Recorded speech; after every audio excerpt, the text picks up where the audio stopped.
Từ nay giờ đội ủy ban phía thẩm mỹ an á, đội là cho đỡ phía nay giờ đội thẩm mỹ, đội là chăm chút rất to giờ đội hậu ủy ban xã Sa Dung, PCC lời giờ đi chân đấy.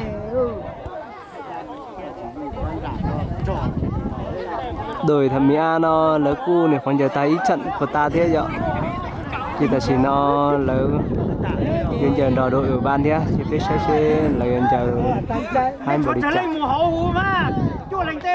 Ủy ban là thấy trông ơi.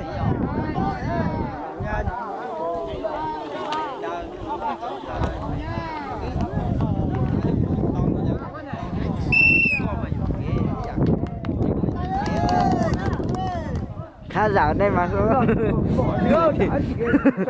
Sắp phòng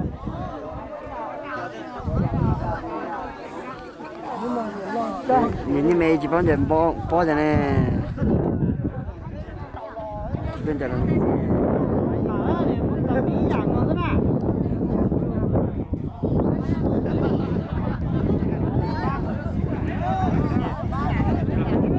Chẳng có chân chân ngon nữa, sống rồi.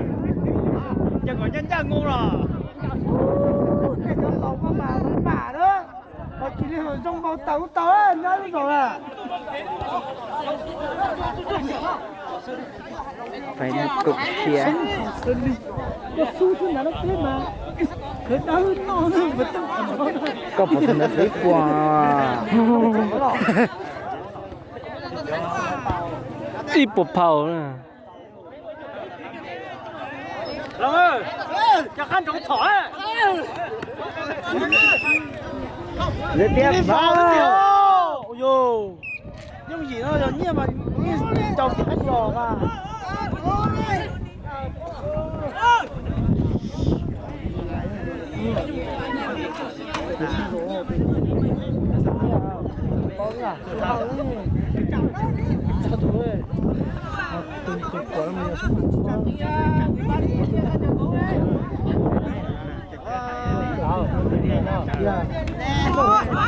Tiếc anh ơi mà.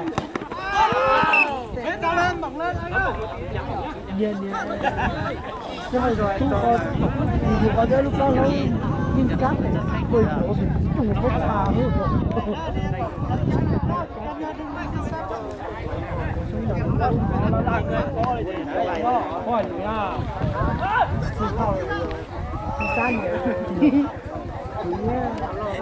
Một tiền đấy là nó sáu rồi.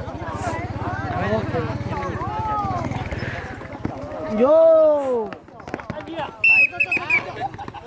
Ta ủy ba rồi.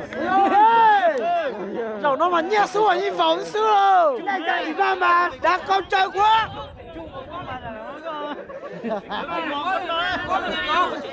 Còn để bố tư. Vâng. Đi đâu có dùng mà. Cho bố tư đâu.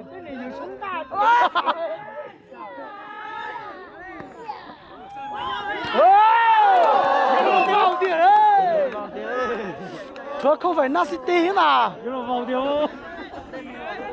Xong. Có từ vào ít của mà giúp có chơi trình của ta ra ứng nào ơi. Yến nào nè.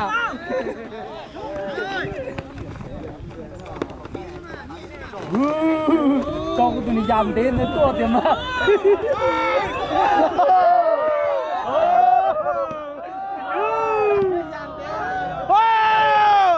Trời đây mà bơm từ đó. Bên kia. Để đánh đầu đi.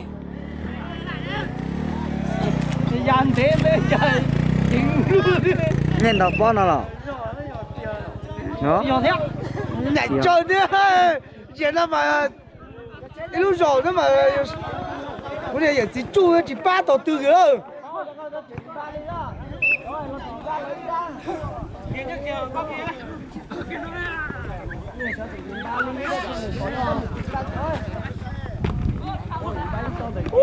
Đánh ta thân được luôn nha.